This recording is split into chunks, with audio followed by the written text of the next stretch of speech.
हुक्म के मुताबिक आराम किया। लेकिन हफ्ता के पहले दिन वो सुबह सवेरे ही उन खुशबूदार चीजों को जो तैयार की थी लेकर कब्र पर आई। यानी कि कौन आई? औरतें आई और पत्थर को कब्र पर से लुढ़का हुआ पाया, मगर अंदर जाकर खुदावंद यीशु की लाश ना पाई। और ऐसा हुआ कि जब वो इस बात से हैरान थी तो देखो दो शख्स बारात पोशाक पहने उनके पास आ खड़े हुए। जब वो डर गई और अपने सर झुका जमीन पर झुकाए तो उन्होंने उनसे कहा कि जिंदा को मुर्दों में क्यों ढूंढती हो? वो यहाँ नहीं बल्कि जी उठा है।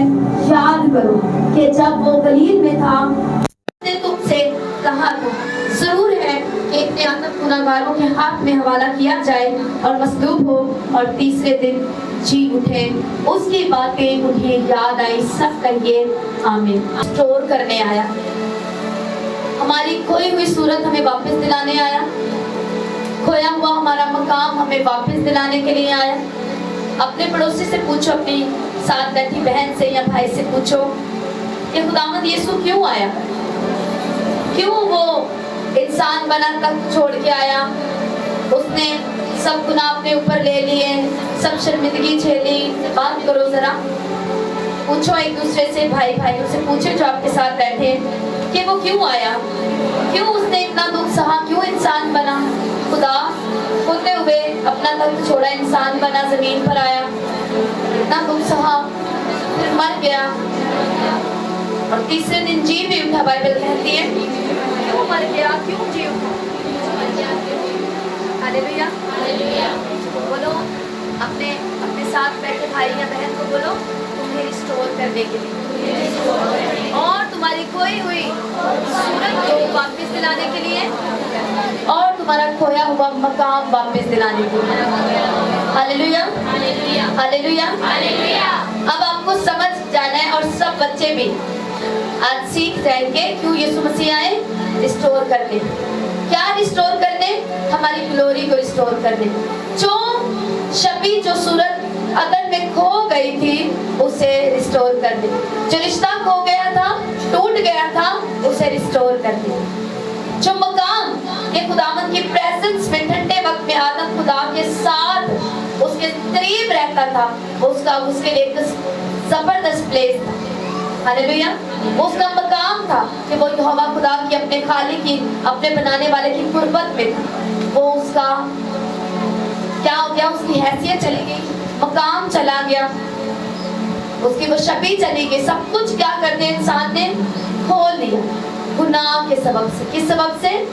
गुनाह के सबब से, शैतान की बात को सुनने के सबब से।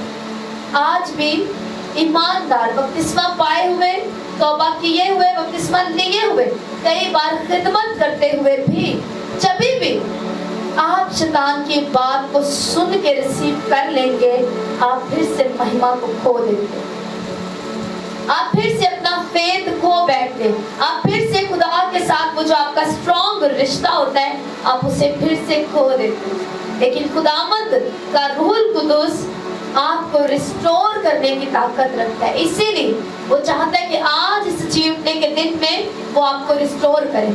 अगर आप डाउन चले गए हैं, अगर आपका रिश्ता खो चुका है, कमजोर हो चुका है, वीक हो गया है, आपकी महिमा को, आपकी ग्लोरी को वो रिस्टोर करना चाहता है। क्योंकि बाइबल कहती है वही रूह जिसने यीशु मसीह को मुर्दों में से जिंदा किया, वही तुम्हें हर एक मुर्दगी से, चाहे वो तुम्हारे फाइनेंस में हो, चाहे तुम्हारी गवाहिया जिंदगी में हो, चाहे तुम्हारा खुदा के साथ रिश्ते में हो, वही रूहुल कुदूस तुम्हें हर एक हिस्से में जिंदगी देता है, चिल्लाता है, तुम्हें रिस्टोर करता है, फिर से नया बनाता है। हालेलुया। कितनों को समझ आ रही है? लेकिन सब्बत के दिन तो उन्होंने हुक्म के मुताबिक आराम किया, लेकिन हफ्ता के पहले दिन, तो संडे क्या है? हफ्ता का आखिरी दिन नहीं बल्कि पहला दिन है। मोस्टली स्कूल्स में भी पढ़ाया जाता है Monday, Tuesday, Wednesday, Thursday, Friday, Saturday और लास्ट 7 डेज सैटरडे, संडे। पर संडे बाइबल मुकद्दस के मुताबिक पहला दिन है, आखिरी नहीं। हालेलुया। और हफ्ता के पहला दिन, हफ्ता के पहला दिन खुदावंद यीशु मसीह मुर्दों में से जी उठे और लिखे सुबह सवेरे ही उन खुशबूदार चीजों को लिए हुए जो तैयार की थी कब्र पर लेकर आई। कौन आई? औरतें आई। यीशु मसीह ने औरत की महिमा को, उसकी ग्लोरी को रिस्टोर किया। अगर बाकी अदन में लोग कहते हैं कि औरत की वजह से गुनाह आ गया, औरत ने ये फल खाया, उसने आदम को दिया और इस तरह से गुनाह दुनिया में आ गया और पूरी दुनिया में बहुत से कबीले और बहुत सी कौमें, जातियां इसी बात को लेकर औरत को नीच समझती हैं, कम समझती हैं। हालेलुया। बाइबल कहती है यीशु मसीह ने जी उठने के बाद सबसे पहले वो एक औरत को नजर आया। औरतें यीशु मसीह, यहाँ पर लिखा है 5वीं आयत से देखो, जब वो डर गई और अपने सर जमीन पर झुकाए तो उन्होंने उनसे कहा कि जिंदा को मुर्दों में क्यों ढूंढती हो?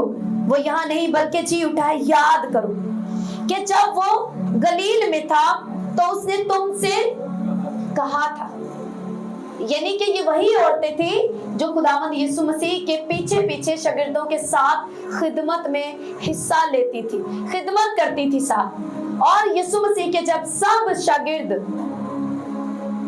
डरे हुए और छुपे हुए थे, सबके अंदर एक डर बैठ गया था, वो रोमियों से छुपकर बैठ गए, तो लिखे औरतें सुबह सवेरे वो गई खुशबूदार चीजें लेकर ताकि वो क्या कर सके, यीशु मसीह के उस बॉडी के ऊपर लगा सके खुशबूदार चीजें। और लिखा है वहां पर खुदावंद यीशु मसीह ने अपना आप उन पर जाहिर किया। फरिश्तों ने पहली गुड न्यूज किनको दी? औरतों को दी कि यीशु मसीह ने औरत की ग्लोरी को रिस्टोर किया कि अगर गुनाह उसके वसीले आ गया तो औरत की नस्ल में से मसीह यीशु आए। हालेलुया। खुदावंद ने उसके खोए हुए मकाम को रिस्टोर किया और जी उठने के बाद पहली खुशखबरी मर्दों को औरत के वसीले दिलवाई, उन औरतों के वसीले दिलाई। हालेलुया। और उन्हें रिस्टोर किया। ऐसा नहीं कि खुदावंद मर्दों को नीचा दिखाना चाह रहे थे, ऐसा भी नहीं है, लेकिन खुदावंद ने औरत को रिस्टोर किया, उसकी महिमा, उसकी ग्लोरी को रिस्टोर किया और उसे गुड न्यूज उसी के वसीले पहुंचाई। तो वो जो कहते हैं कि औरत को खड़े होकर बोलना नहीं चाहिए, तो मैं उनसे ये मेरा सवाल है कि फिर यीशु मसीह को ये कहना चाहिए था, जब यीशु ने मरियम पर अपना आप जाहिर किया तो उसे कहना चाहिए था कि पतरस को बुला के लेके आ। जो फरिश्ते वहां पर बराक पोशाक पहने कब्र का पत्थर लुढ़का कर बैठे थे, उन्हें ये कहना चाहिए था, औरतों बीबियों भैनों गल सुनो, तुसी औरतों तुहानू की गहरा पेट नहीं दे सकता, एवेंजलिज्म तुसी नहीं प्रीच कर सकते, सो तुसी जाओ किसी मर्द नू बुला के लेके आओ क्योंकि बहुत बड़ी बिग न्यूज देनी। हालेलुया। बहुत बड़ी बिग न्यूज है। तो ये वो हुआ है जो जमीन पर अब तक नहीं हुआ।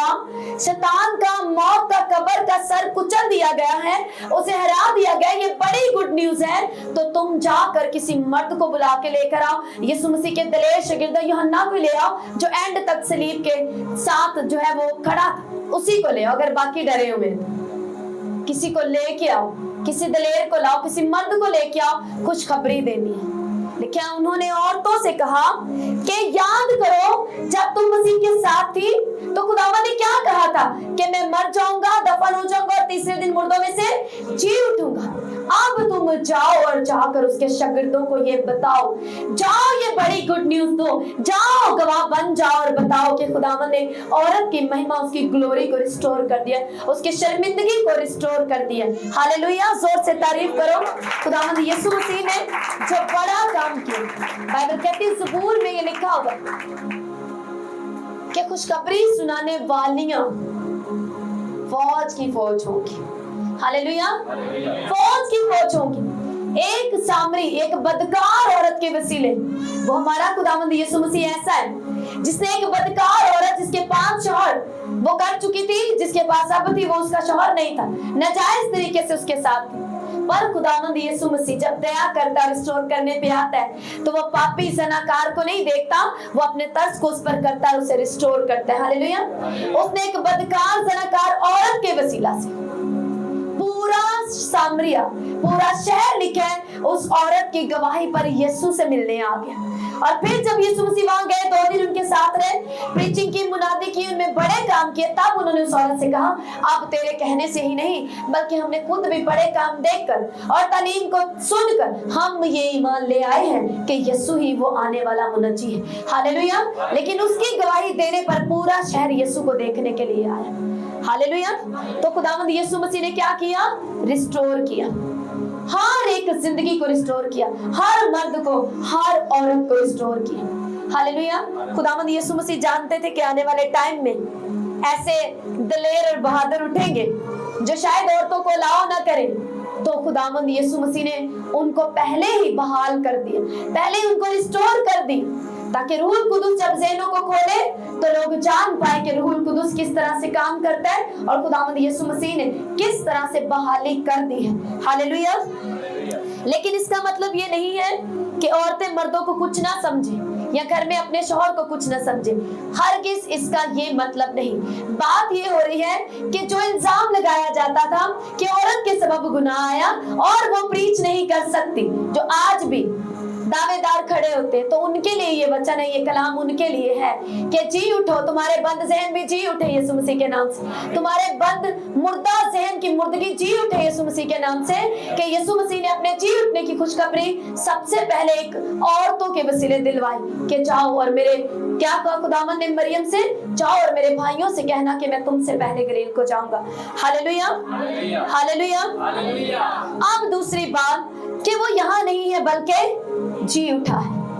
आपको कई बार अभी भी लोग यीशु मसीह को रस्मों में, रिवाजों में ढूंढते हैं, अपने पुराने तौर तरीकों में उसको ढूंढते हैं, लेकिन आपको ये समझना है कि मसीह यीशु जो जी उठा मसीह है, हमें उसके रूह के मुताबिक अब चलना है। अब हमें पुरानी इंसानियत में नहीं रहना, अब हमें गवाह बनना है। चाहे वो प्रीचर है, चाहे वो चर्च का स्ट्रॉन्ग मेंबर है, वो नया मेंबर है, अभी बपतिस्मा ले, अब ये है, बात ये है कि हमें इस बात के गवाह बनना है कि मसीह यीशु अब कब्र में नहीं है, वो जी उठा है, अब वो आ चुके हैं। वो मुनज्जी जिसके लिए पेशन गोइयां की गई, जिसके बारे में बताया गया कि वो आएगा। यहूदी उस मसीहा को मानते, दुनिया उस मसीहा को के इंतजार में, जिसके लिए इंतजार कि कोई आएगा और हमें छुड़ाएगा, लेकिन हम उस मसीहा को मानते और उसके गवाह हैं जो मर गया, दफन हुआ और जी उठा और आ चुका है। हालेलुया। अब हम उसके इस इंतजार में हैं कि जल्द वो हमें वापस लेने को आ रहा है। हालेलुया। इसीलिए वो चाहता है कि अगर अभी भी आप अपनी जिंदगी के किसी हिस्से में मुर्दगी को फेस कर रहे हैं तो आप जी उठें। उसने अपना रूहुल कुदुस इसीलिए जमीन पर भेजा ताकि आप अब तक मुर्दगी में ना रहें। जैसे वो कहते ना कि देखो मैं तो जी उठा, मैंने तो ये एक बादशाह आपसे कहे कि मैंने तो पूरी दुनिया, मैंने ये देखो अथॉरिटी लेटर कि तुम्हें तो माफ कर दिया जा चुका है, तुम्हारी तो बहाली की आ चुका है वारंट, लेकिन तुम अभी तक जेल में अपनी मर्जी से क्यों सड़ रहे हो? ये देखो, आंखें खोलो और अपनी रिहाई को, अपनी जो रिहाई की आजादी का तुम्हारे लिए ऐलान हो चुका है, उस पर निगाह करो, इसे एक्सेप्ट करो, कबूल करो, इस जेल से, इस कब्र से जी उठो, बाहर निकलो। हालेलुया। आज यही आपके लिए कलाम है कि जिस भी जिंदगी के हालात में आपको है, पाकरू आपसे ये कहता है कि आपकी रिहाई हो चुकी है, आपकी बहाली हो चुकी है, आपके लिए मसीह मर चुका है, उसने मौत को, शैतान को, शर्मिंदगी को हरा दिया है। अब वो आपसे कहता है कि आप जी उठो। अगर मसीह यीशु कब्र में नहीं रहा, अब आपको भी यहाँ नहीं रहना। हालेलुया। आपको यहाँ इस शर्मिंदगी में, इस फेलियर में, पुरानी जिंदगी में, पुराने तौर तरीकों में नहीं रहना, आपको जी उठना। हालेलुया। क्योंकि बाइबल कहती है, पहले मेरे साथ निकालो पहला कुरिन्थियों का खत, दूसरा खत पौलुस रसूल का और उसका पहला बाब और उसकी 21वीं आयत को देखो मेरे साथ। लिखा है, और जो हमको तुम्हारे साथ मसीह में कायम करता है और जिसने हमको मसा किया वो खुदा है। बोलो, जिसने हमको मसा किया वो खुदा है।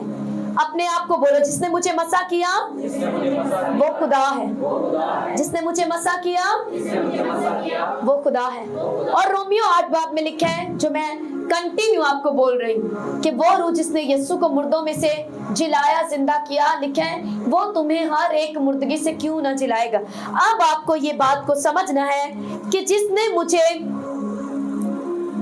और जो हमको तुम्हारे साथ मसीह में कायम करता है, और जिसने हमको मसा किया वो खुदा है। अब आपने सीख लिया कि आपकी महिमा रिस्टोर हो चुकी है, आपकी ग्लोरी रिस्टोर हो चुकी है, आपकी शर्मिंदगी को खत्म कर दिया गया। आपने ये सीख लिया, एक्सेप्ट कर लिया, रिसीव कर लिया। अब आगे क्या? अब आगे ये है कि आपको किसी काम के लिए मसा किया जा रहा है।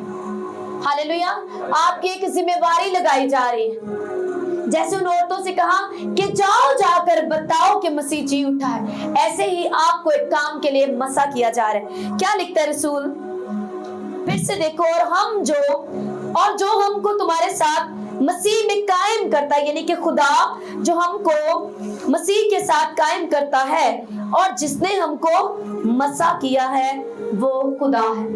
यीशु, हम क्या कहते हैं? यीशु मसीह। मसीह का मतलब किसी खास काम के लिए, प्रोजेक्ट के लिए, खास टारगेट के लिए, किसी खास काम के लिए मसा किया हो। मसीह किस लिए मसा किया गया था? रिहाई देने के लिए। यशाया 61 जो यीशु मसीह ने प्रीच किया, पढ़ा एक दिन हैकल में जाकर और कहा, आज ये नविश्ता, आज ये कलाम तुम्हारे सामने पूरा हुआ कि मेरे बारे में ये कहा गया था यशाया के वसीला कि जो मसीहा आएगा उसकी लाइफ के ऊपर ये मसा होगा कि वो क्या करेगा? गमज़दों को रिहाई का नगमा सुनाएगा। हालेलुया। इसीलिए खुदावंद यीशु मसीह ने क्या कहा? खुदावंद खुदा की रूह मुझ पर है और उसने मुझे मसा किया। किस काम के लिए मसा किया है? ताकि मैं गरीबों को क्या करूं? खुशखबरी सुनाऊं। मैं अंधों को आंखें दूं, लंगड़ों को चलाऊं, कैदियों के लिए रिहाई का, आजादी का ऐलान करूं, जो गुनाह में उन्हें ये खुशखबरी दूं कि तुम्हारा कफारा हो चुका है। मैं किस लिए मसा किया गया हूं? बाप के साथ मेल मिलाप कराने के लिए, गुनाह की गुलामी से तुम्हें छुड़ाने और आजाद करने। और यहाँ रसूल कहते हैं, और जिसने हमको मसा किया। यीशु मसीह को मसा किया गया बाप की मर्जी को पूरा करने के लिए, हमें छुड़ाने के लिए। अब जब हम छुट गए, आजाद हो गए, तो बाइबल कहते हैं वो हमें भी मसा कर रहा है किसी काम को करने के लिए। कितनों को बात समझ आ रही है? यीशु मसा हुए बाप की मर्जी को पूरा करने के लिए, शैतान को हराने के लिए और हमारा मेल मिलाप कराने के लिए। यीशु मसीह ने वो कर दिया। सलीब पर उसने कहा तमाम हुआ, वो कर दिया, आप सीख चुके हैं। अब ये सीखना है और ये बात जाननी है कि आप भी मसा किए गए हैं। अपने पड़ोसी कहो, जिसने तुमको मसा किया वो खुदा है। बोलो, जिसने यीशु मसीह को मसा किया वो खुदा है, और जिसने तुमको भी मसा किया वो भी खुदा है। हालेलुया। अब ये करना है जैसे यीशु मसीह ने अपने काम को पूरा किया। यीशु ने कहा, मेरी रोटी ये है कि मैं अपने भेजने वाले की मर्जी को पूरा करूं। यानी कि अपनी लाइफ का सबसे इंपॉर्टेंट हिस्सा यीशु मसीह ने बाप की मर्जी को पूरा करने को दिया। अब हमें, आप जानते हैं कि जब मूसा को खुदा ने भेजा फराउन के पास, तो कहा कि फराउन से कहना कि यहोवा खुदा फरमाता है मेरे लोगों को जाने दे। लेकिन एक और खास बात कही, मेरे लोगों को जाने दे ताकि वो मेरी इबादत करें। मैं अपने लोगों को मसा कर रहा हूं, किस लिए? कि वो मेरे गवाह बने, वो मेरे किरदार को प्रेजेंट करें, वो दिखाएं कि क्रिश्चियन ऐसा होता है। हालेलुया। आप जिस भी जगह पर हैं, अगर आप किसी स्कूल में नौकरी करते हैं, किसी गवर्नमेंट इदारे में काम करते हैं, आप किसी सिर्फ घर में रहते हैं, आप कहीं पर भी हैं, वहां पर मसीह की छवि आपने ही छोड़नी है। मेरी खुद की लाइफ का एक्सपीरियंस है, जब मैंने स्कूल जॉब की है एज अ टीचर, आप जिस भी जगह पर होते हैं, लोग आपको देख के अंदाजा लगाते हैं कि क्रिश्चियन लोग ऐसे होते हैं। कितने इस बात के साथ इत्तेफाक करते हैं? जिस जगह पर आप हैं वहां पर आप ही हैं मसीह यीशु के कलाम को प्रेजेंट करने के लिए। वो बाइबल को नहीं पढ़ते या उन्होंने नहीं सुना होता, वो देखते हैं अच्छा ये ऐसा है, इसका मतलब क्रिश्चियन ऐसे ही होते हैं। अब उसने आपको देख लिया नशे में, झूठ बोलते हुए, धोखा देते, फरेब देके, वो किसी और से मिलेगा तो बताएगा क्रिश्चियन लोग ऐसे होते हैं, ये नशा करते हैं, उल्टा सीधा फैशन करते हैं, ऐसे। उसने असली क्रिश्चियन नहीं देखा, ये उसकी गलती नहीं है, उसने देखा ही आपको। तो वो कहेगा क्रिश्चियन ऐसे ही होते। इसका मतलब आप जिस इदारे में, जिस जगह पर हैं, वहां पर आप मसीहियत की, क्रिश्चियनिटी की नुमाइंदगी कर रहे होते हैं। क्या कर रहे होते हैं? नुमाइंदगी कर रहे। कहते जब बड़े बड़े लोग जमा होते हैं, कहते हैं कि जी कोई किसी कौम से आ जाओ, किसी कौम से, तो कोई एक चला जाता है। बाइबल में से ले लो कि जब बाइबल में क्या हुआ, मूसा ने हर कबीले के पीछे एक सरदार लिया, उनको जमा किया, तो 12 कबीलों के 12 सरदार इकट्ठे हो गए। तो समझो हर कबीला, हर सरदार जो अपने कबीले को प्रेजेंट कर रहा था। तो आप जिस भी जगह पर होते हैं, आप मसीहत को प्रेजेंट करने, अगर आप हेरा फेरी में बड़े चक्को चलाक हैं, तो उस देखने वालों को लगेगा मसीही बड़े चलाक हुंदे ने। ये झूठ प्रेम इन्हां लई कोई गल नहीं। जो मुंह में आए ये फट से गाली बक सकते, कुछ भी कह सकते। हालेलुया। आप जिस जगह पर होंगे आपने ही दिखा दिया, अब पूरी क्रिश्चियनिटी की बदनामी आपने अपने जिम्मे ले ली। अपने खुदा की आपने ठीक ठाक बेइज्जती करवा दी अपने कामों से। और छुट्टियां की किसी भी वजह से हुई, किसी भी लिए आपने झूठ बोल दिया कि ये मर गया, वो मर गया, किसी पुराने को उठा के फिर मार दिया, कुछ भी कर लिया, बस शर्मिंदगी ना हो। जबकि आपको पता नहीं है कि आप अगर खुदावन के पीछे नहीं आएंगे तो ये शर्मिंदगी की बदबू है जो आपके लिए वर्क करती है, जो आपके साथ साथ रहती है ताकि आपको शर्मिंदा करे, आपकी निंदा करे, और सिर्फ आप ही की शर्मिंदगी ना करे, वो आपके खुदा की, आपकी क्रिश्चियनिटी की, बाइबल मुकद्दस की भी आपके वसीले शर्मिंदगी कराए और आप गुनाहगार ठहरते जाए और बनते जाए और बड़ा धब्बा बन जाए। यही ये शैतान का मास्टर प्लान है आपके लिए। यीशु मसीह ने एक बड़ी बात कही, लोग तुम्हें देखकर तुम्हारे आसमानी बाप की तमजीद करें। एक ड्यूटी लगा दी आप पर कि अगर तुम जिस भी दायरे में हो, वहां के लोग तुम्हें देखकर तुम्हारे खुदा की तमजीद करें। तुम अगर घर में हो तो घर वाले, बाकी के अफराद जो मसीह को नहीं मानते, जो बपतिस्मे के खिलाफ है, जो खिदमत के खिलाफ है, वो तुम्हें देखकर मसीह की मुनादी की तमजीद करें, रिस्पेक्ट करने लग जाएं। तुम गवर्नमेंट इदारे में हो, किसी भी जगह पर क्यों नहीं, वहां के लोग तुम्हें देखकर तुम्हारे खुदा की तमजीद करें। दानियल के खुदा की अगर वो बादशाह नबूकदनेस्सर बादशाह खुदा की वैल्यू जानता तो खुदा के लोगों पर हाथ ना डालता, लेकिन वो खुदा के लोगों को बंदी बना के बादशाह की, उसने लिखे बादशाह के बेटों को, जो उस टाइम पे बादशाह था जब नबूकदनेस्सर, सिदकिय्याह बादशाह था मेरे ख्याल में, सिदकिय्याह बादशाह, क्या किया, उसके बेटों को उसके सामने ज़िबा कर दिया और उसकी आंखें निकाल दी, उसे अरेस्ट करके ले गए। खुदा ने रोका नहीं। नबूकदनेस्सर को तब क्यों नहीं डर लगा, तब क्यों नहीं उसने मुनादी करवाई कि इसके खुदा की इबादत करो, क्योंकि वो बादशाह शरीर था, उसने यिर्मयाह की किसी बात को नहीं सुना।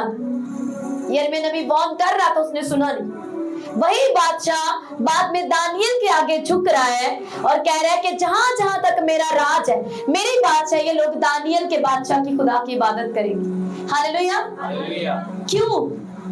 क्योंकि दानियल ने अपने किरदार से अपनी पूरी यहूदी कौम को प्रेजेंट किया, अपने खुदा को प्रेजेंट किया। तो बादशाह ने ऐलान करवा दिया, पढ़ना दानियल को घर जाके, उसके शुरू के बाब लिखे हैं, बादशाह ने ऐलान किया जहां जहां तक मेरी हुकूमत है, लोग दानियल के खुदा को सजदा करेंगे।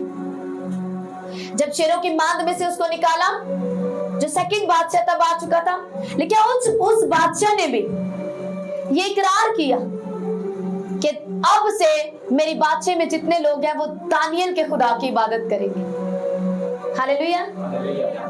क्या ही अच्छा लगे ना जिस इदारे में आप हो, वहां का बॉस गैर कौम हो और वो आपकी वजह से दोपहर में पूरे स्टाफ को कहे कि नहीं, मैंने देखा इसके साथ खुदा है, दोपहर को सब दुआ किया करो। आप सबको मैं आधे पौने घंटे की छुट्टी देता हूँ, सब दुआ किया करो। जब तुम इस इदारे में प्रेयर करोगे, जब एक दुआ करता है तो इतने काम होते हैं, अगर तुम सब दोपहर को रुक के दुआ करोगे तो इदारे में कितनी तब्दीली आएगी। हालेलुया। ये हमारी पर्सनल जिम्मेवारी है।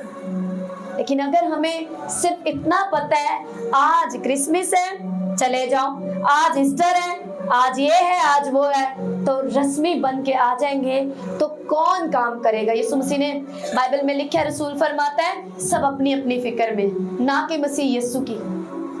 आपको पता नहीं है कि शैतान कितनी तेजी के साथ काम कर रहा है, उसे पता है, बाइबल कहती है वो जानता है कि मेरे पास वक्त थोड़ा रह गया, वो दिन रात काम कर रहा है, लेकिन मसीहियों को नहीं पता कि वक्त थोड़ा रह गया। और हम जो जी उठे मसीह को मानते हैं, हमारी क्या जिम्मेवारी है? बाइबल कह रही है, रसूल कह रहा है कि उसने हमें मसीह के साथ कायम करके खुदा ने हमको मसा किया है। लिखा जिसने हमको मसा किया वो खुदा है। मैं अगर अपने चर्च में या कोई भी किसी भी इदारे में क्यों नहीं, अगर इस भाई को यहाँ खड़ा किया है तो फोटो में बनवाने के लिए नहीं खड़ा किया, इस क्वायर को, इन बेटियों को यहाँ खड़ा किया है तो किस लिए खड़ा किया? दिखा, प्रेजेंट एक डमी के तौर पर नहीं, वर्शिप करने के लिए। समझ रहे ना? इनको क्वायर में क्या अपॉइंट किया गया है, इन्हें इनके आगे डिमांड रखी गई है कि आपकी इतनी प्रेयर होनी चाहिए, आपकी ऐसी हॉलीनेस में लाइफ होनी चाहिए। क्यों लिया गया है इसमें? वर्शिप करने के लिए। इनको ऐसे ही क्वायर नहीं कहा जाता, गीत गाने के लिए क्वायर कहा जाता। अगर ये गीत ना गाएं, दुआ ना करें, पाकीज़गी में ना जिए, अपनी जिंदगी मसीह को ना दिए, तो इनको यहाँ नहीं होना चाहिए। ऐसे है ना? अगर ये भाई यहाँ पे खड़ा कुछ गाए ना, टाइम वेस्ट करे, तो उसको यहाँ थोड़ी होना चाहिए। तो हमें भी मसा किया गया। अगर हम काम नहीं कर रहे तो फिर हमें किस काम के लिए मसा किया गया? इसी दूसरा कुरिन्थियों 4 बाब को देखो,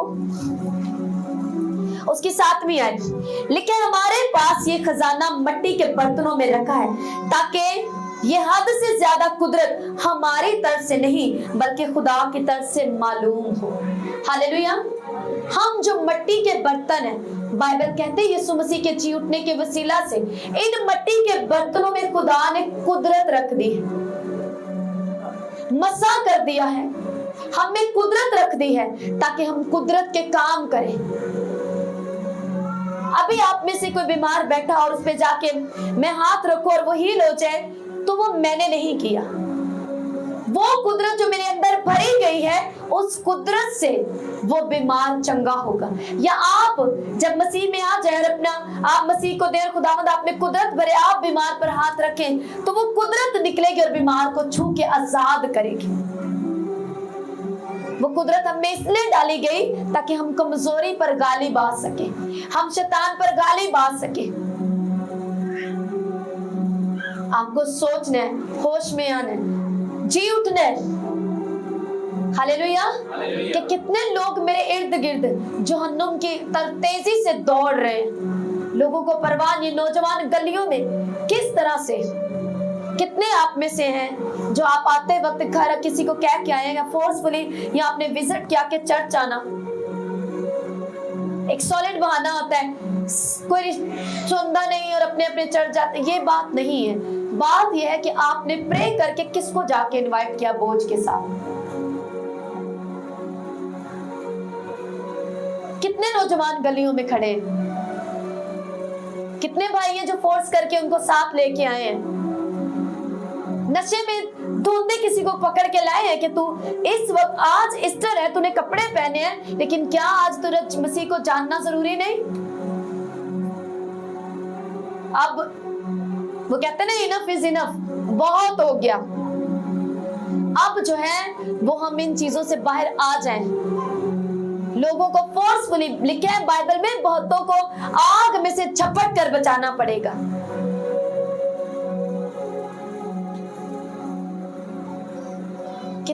कितनी यूथ है जो आज सारा दिन नशा करेगी और इधर उधर अपना टाइम और गाड़ियों पर, फिर एक्सीडेंट्स होंगे, कितनी प्रॉब्लम, कितना कुछ सुनते हो। वो क्यों है? क्योंकि उन्होंने जी उठे मसीह को नहीं जाना, वरना वो जी उठने की कुदरत को एक्सपीरियंस कर रहे होते, वहां चर्च में आकर रूह कुदुस से भर रहे होते। जैसे आज आप भरे, वो भी उनमें से भरे होते। कईयों ने आज डिसाइड किया था जीवन दे के चले जाते मसीह को।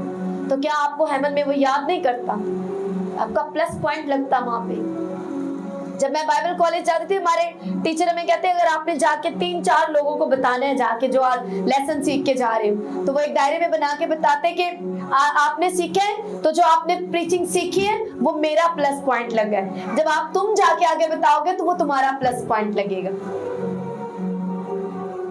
हालेलुया।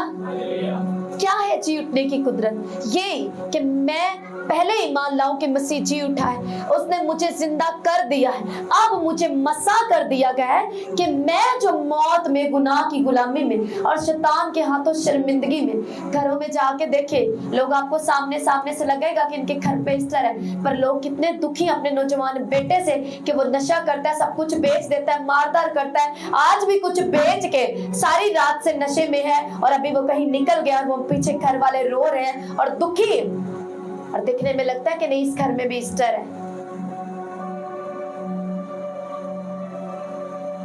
चेक करें जाके, लोगों से मिले जाके, आपको पता लगेगा कि किसी हस्बैंड वाइफ में कितनी अलैदगी, लेकिन कपड़े पहन के लगता है कि ये ईस्टर है। कल से आपको अपनी लाइफ में लेकर आना है कि आपको एवेंजलिज्म करने के लिए जाना है, टूटे घरों को जोड़ना, लोगों को देखना। आपको ये बात समझ आ गई कि नशे की बदबू है, अब आप जाएंगे और बताएंगे। आपको लगता है कि वो मोहल्ले वाली वो बहन या वो भाई कहता है नहीं मेरा मुंडा सुनता नहीं, उसको तो इस चीज की समझ ही नहीं है, उसको लगता है फलां ने उसको नशे पे लगा दिया, ये सच है कि गैदरिंग ने उसको खराब कर दिया, फलां ने उसको नशे पे, वो कहते हैं इल्जाम लगाते उसने कर दिया, उसने कर दिया, खुद भी तो खबरगिरी नहीं की, खुद भी तो उसको अलाउ कर दिया कैसी गैदरिंग में जाए।